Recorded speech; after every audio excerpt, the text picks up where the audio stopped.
ನಮಸ್ತೆ ಸ್ನೇಹಿತರೆ, ಶಕ್ತಿ ಚಾನೆಲ್ಗೆ ಸ್ವಾಗತ. ಹೇಗಿದ್ದೀರಾ ನೀವೆಲ್ಲರೂ ಚೆನ್ನಾಗಿದ್ದೀರಾ ಅಂತ ನಾನು ಭಾವಿಸ್ತೀನಿ. ಇವತ್ತು ನಾನು ಮಾಡಿ ತೋರಿಸ್ತಿರೋ ರೆಸಿಪಿ ನುಗ್ಗೆ ಸೊಪ್ಪಿನ ಚಟ್ನಿ ಪುಡಿ ಮಾಡೋದನ್ನ ತೋರಿಸ್ತೀನಿ. ನುಗ್ಗೆ ಸೊಪ್ಪು ಆರೋಗ್ಯಕ್ಕೆ ತುಂಬಾ ಒಳ್ಳೆಯದು. ಇದನ್ನು ನುಗ್ಗೆ ಸೊಪ್ಪಿನಲ್ಲಿ ಏನು ಮಾಡಿದ್ರೂ ಕೂಡ ತುಂಬಾ ರುಚಿಯಾಗಿರುತ್ತೆ ಮತ್ತು ಆರೋಗ್ಯಕ್ಕೆ ಕೂಡ ತುಂಬಾ ಒಳ್ಳೆಯದು. ಇದರಲ್ಲಿ ಇವತ್ತು ನಾನು ನುಗ್ಗೆ ಸೊಪ್ಪಿನಲ್ಲಿ ಚಟ್ನಿ ಪುಡಿ ಮಾಡೋದನ್ನ ತೋರಿಸ್ತೀನಿ. ತುಂಬಾ ಚೆನ್ನಾಗಿರುತ್ತೆ. ಬಿಸಿ ಬಿಸಿ ಅನ್ನ ಮಾಡಿಕೊಂಡು ತುಪ್ಪ ಹಾಕ್ಕೊಂಡು ಊಟ ಮಾಡಿದರೆ ತುಂಬಾ ರುಚಿಯಾಗಿರುತ್ತೆ. ಇವಾಗ ನಾನು ನುಗ್ಗೆ ಸೊಪ್ಪಿನ ಚಟ್ನಿ ಪುಡಿನ ಹೇಗೆ ಮಾಡೋದು, ಸುಲಭವಾಗಿ ರುಚಿಯಾಗಿ ಹೇಗೆ ಮಾಡೋದು ಅಂತ ನಾನು ತೋರಿಸ್ತೀನಿ. ಯಾರು ನನ್ನ ಚಾನಲ್ನ ಹೊಸದಾಗಿ ನೋಡ್ತಿದ್ದೀರಾ ಸಬ್ಸ್ಕ್ರೈಬ್ ಮಾಡ್ಕೊಂಡು ನೋಡಿರಿ. ನೀವು ಸಬ್ಸ್ಕ್ರೈಬ್ ಮಾಡ್ಕೊಂಡು ನೋಡೋದ್ರಿಂದ ನಾನು ಹಾಕೋ ವಿಡಿಯೋನ ನೀವು ಮಿಸ್ ಮಾಡ್ದೇ ನೋಡ್ಬೋದು. ಇವಾಗ ಸುಲಭವಾಗಿ ರುಚಿಯಾಗಿ ನಾನು ಹೇಗೆ ಮಾಡೋದು ಅಂತ ನಾನು ಇವಾಗ ತೋರಿಸ್ಕೊಡ್ತೀನಿ. ಒಂದು ಕಟ್ಟು ನುಗ್ಗೆ ಸೊಪ್ಪನ್ನ ತೊಗೊಂಬಂದು ಅದನ್ನು ಎಲೆಯನ್ನು ಮಾತ್ರ ಬಿಡಿಸ್ಬೇಕು. ಎಲೆ ಎಲ್ಲ ಬಿಡಿಸ್ಬಿಟ್ಟು ಒಂದೆರಡು ಸಾರಿ ಚೆನ್ನಾಗಿ ತೊಳೆದು ಬಿಟ್ಟು ಇವಾಗ ನೀರೆಲ್ಲ ಆರ್ಕೋಬೇಕು.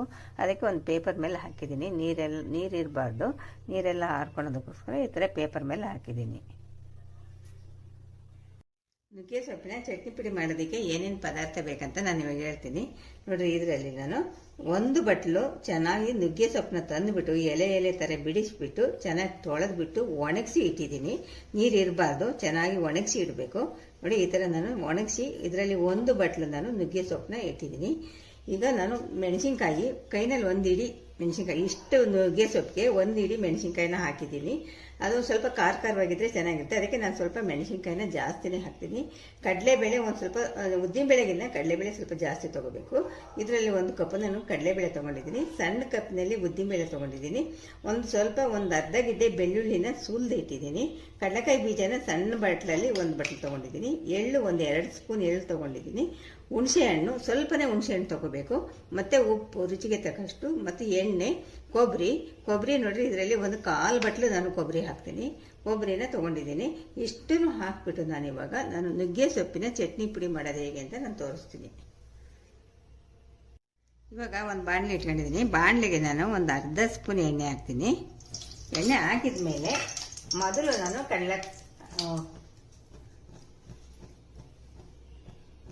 ಕಡಲೆಬೇಳೆ ಹಾಕ್ತೀನಿ.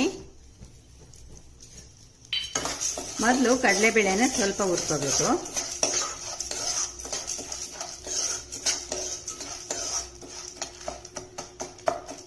ಕಡಲೆಬೇಳೆ ಆದಮೇಲೆ ನಾನು ನೋಡಿ ಉದ್ದಿನಬೇಳೆ ಹಾಕ್ತೀನಿ.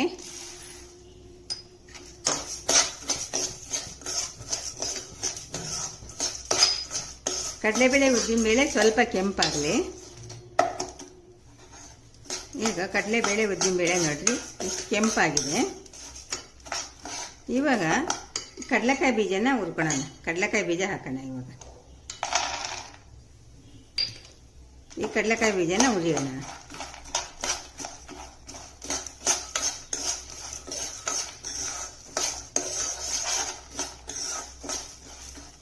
ಕಡಲೆಕಾಯಿ ಬೀಜ ಒಂದು ಸ್ವಲ್ಪ ಕೆಂಪಾಗಲಿ. ಕಡಲೆಕಾಯಿ ಬೀಜ ಹಾಕಿದ ಮೇಲೆ ಎಳ್ಳು ಹಾಕೋಣ. ಎಳ್ಳು ಹಾಕಿ ಸ್ವಲ್ಪ ಹುರಿಯೋಣ.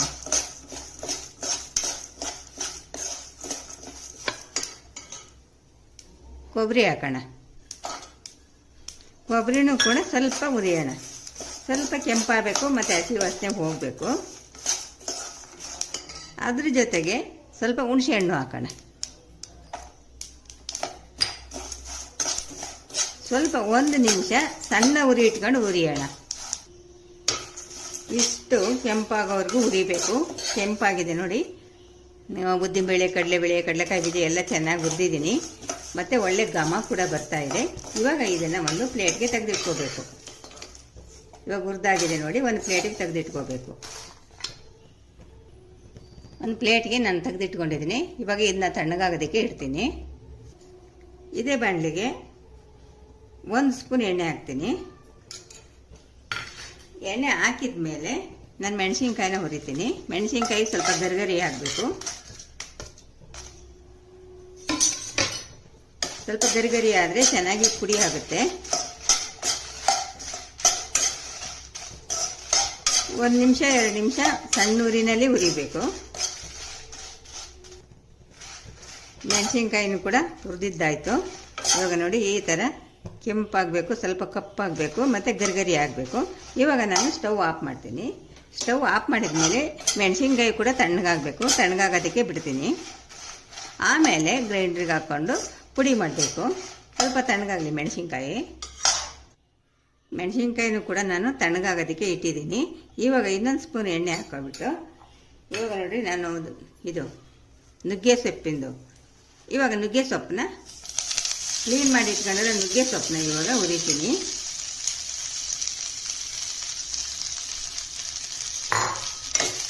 ದೊಡ್ಡ ಉರಿ ಇಟ್ಕೊಂಡು ಹುರಿಬೇಕು. ನುಗ್ಗೆ ಸೊಪ್ಪು ಗರಿಗರಿ ಆಗಬೇಕು, ಗರಿಗರಿ ಆಗೋವರೆಗೂ ಕೂಡ ಹುರಿಬೇಕು.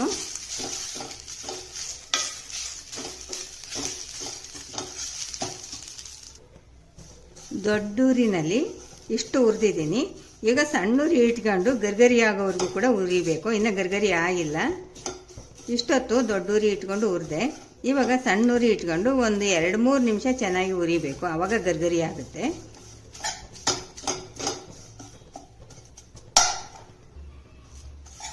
ಇವಾಗ ನೋಡಿ ಇನ್ನೊಂದು ಸ್ವಲ್ಪ ಗರ್ಗರಿ ಆಗಬೇಕನ್ಸುತ್ತೆ. ನೋಡ್ತೀನಿ ಗರ್ಗರಿ ಆಗಿದೆಯಾ ಅಂತ ನೋಡ್ತೀನಿ.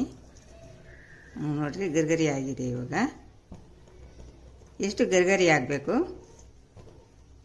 ಒಂದೊಂದು ಗರ್ಗರಿ ಆಗಿದೆ, ಒಂದೊಂದು ಗರ್ಗರಿ ಆಗಿಲ್ಲ. ಇನ್ನೊಂದು ಸ್ವಲ್ಪ ಹೊತ್ತು ಮಾಡೋಣ, ಇನ್ನೊಂದು ಸ್ವಲ್ಪ ಹೊತ್ತು ಹುರಿಯೋಣ, ಆವಾಗ ಎಲ್ಲದೂ ಕೂಡ ಗರ್ಗರಿ ಆಗುತ್ತೆ.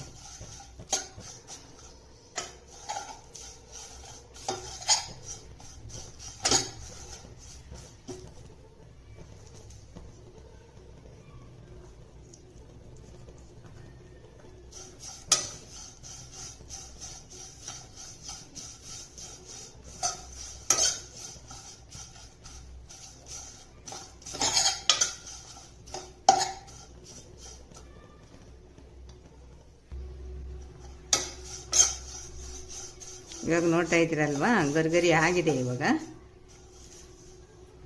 ನೋಡ್ರಿ, ನೀವು ನೋಡ್ತಾ ಇದ್ದೀರಲ್ವಾ, ನೋಡ್ರಿ. ಇಷ್ಟು ಗರ್ಗರಿ ಆದರೆ ಸಾಕು.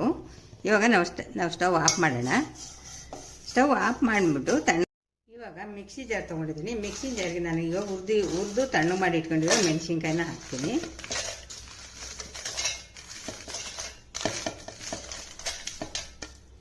ಮೆಣಸಿನ್ಕಾಯಿ ಹಾಕಿದ ಮೇಲೆ ನಾನು ಹುರಿದಿಟ್ಕೊಂಡಿದ್ನಲ್ವಾ, ಇದು ಉದ್ದಿನಬೇಳೆ, ಕಡಲೆಬೇಳೆ, ಕೊಬ್ಬರಿ, ಎಳ್ಳು, ಕಡಲೆಕಾಯಿ ಬೀಜ ಇಷ್ಟನ್ನು ಕೂಡ ಇವಾಗ ತಣ್ಣಗಾಗಿದೆ. ಇಷ್ಟನ್ನು ಕೂಡ ಮಿಕ್ಸಿ ಜಾರ್ಗೆ ಹಾಕ್ತೀನಿ.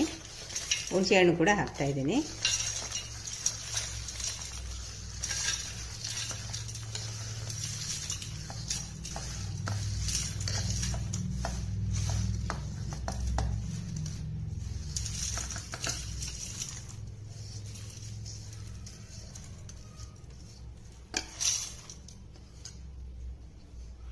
ಇಷ್ಟು ಹಾಕಿದ ಮೇಲೆ ಇವಾಗ ಬೆಳ್ಳುಳ್ಳಿ ಹಾಕ್ತೀನಿ.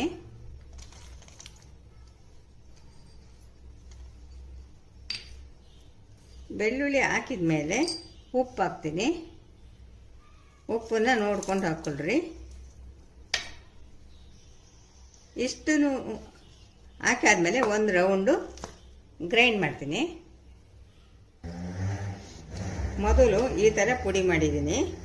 ಇವಾಗ ಇದಕ್ಕೆ ನಾನು ಹುರಿದಿಟ್ಕೊಂಡಿರೋ ನುಗ್ಗೆ ಸೊಪ್ಪನ್ನ ಹಾಕ್ತೀನಿ. ನಾವು ಹುರಿದಿಟ್ಕೊಂಡಿದ್ವಲ್ಲ ನುಗ್ಗೆ ಸೊಪ್ಪು, ಅದನ್ನು ಹಾಕೋಣ.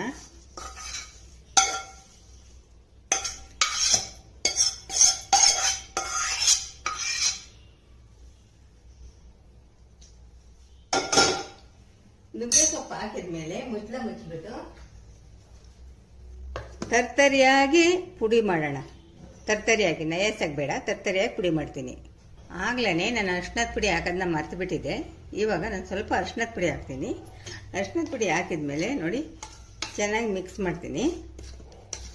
ಮಿಕ್ಸ್ ಮಾಡಿಬಿಟ್ಟು ಇವಾಗ ಒಂದು ರೌಂಡು ಗ್ರೈಂಡ್ ಮಾಡ್ತೀನಿ. ಒಂದು ರೌಂಡು ನಾನು ಪುಡಿ ಮಾಡ್ಕೊಂಬರ್ತೀನಿ.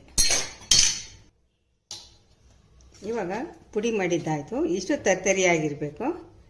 ಇಷ್ಟು ತುಂಬ ನಯಸ್ಸಾಗಿ ರುಬ್ಬೇಡ್ರಿ, ಪುಡಿ ಮಾಡಬೇಡ್ರಿ, ನಯಸ್ಸಾಗಿ ಪುಡಿ ಮಾಡಬೇಡ್ರಿ. ಈ ಥರ ಒಂದು ಸ್ವಲ್ಪ ತರ್ತರಿಯಾಗಿರಲಿ, ಆವಾಗ ಅನ್ನಕ್ಕೆ ಕಲ್ಸ್ಕೊಳಕ್ಕೆ ತುಂಬ ಚೆನ್ನಾಗಿರುತ್ತೆ. ಇದಕ್ಕೆ ಅನ್ನಕ್ಕೆ ಕಲ್ಸ್ಕೊಂಡು ತುಪ್ಪ ಹಾಕೊಂಡು ತಿಂತಾಯಿದ್ರೆ ಅದು ಮಜಾನೇ ಬೇರೆ, ಅಷ್ಟು ಚೆನ್ನಾಗಿರುತ್ತೆ ಸ್ನೇಹಿತರೆ.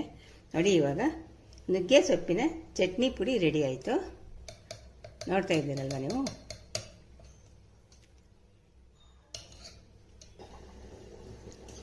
ನುಗ್ಗೆ ಸೊಪ್ಪಿನ ಚಟ್ನಿ ಪುಡಿ ರೆಡಿ ಆಯಿತು.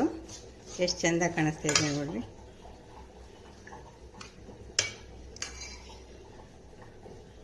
ಬಿಸಿ ಬಿಸಿ ಅನ್ನ ತಗೊಂಡು ಅನ್ನದ ಮೇಲೆ ಈ ನುಗ್ಗೆಕಾಯಿ ಚಟ್ನಿ ಪುಡಿ ಹಾಕ್ಕೊಂಡು, ನುಗ್ಗೆಕಾಯಿ ಚಟ್ನಿ ಪುಡಿ ಹಾಕಿದ ಮೇಲೆ ಒಂದು ಸ್ವಲ್ಪ ತುಪ್ಪ ಹಾಕ್ಕೊಂಡು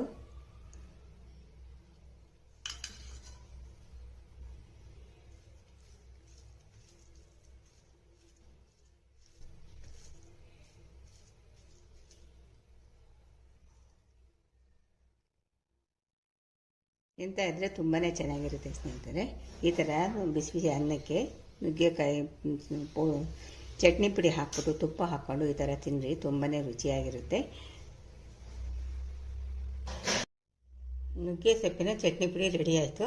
ಈ ವಿಡಿಯೋ ನಿಮಗೆ ಇಷ್ಟ ಆದರೆ ಒಂದು ಲೈಕ್ ಕೊಡಿ, ಶೇರ್ ಮಾಡಿ, ಪ್ಲೀಸ್ ನನ್ನ ಚಾನಲ್ಗೆ ಸಬ್ಸ್ಕ್ರೈಬ್ ಮಾಡಿರಿ.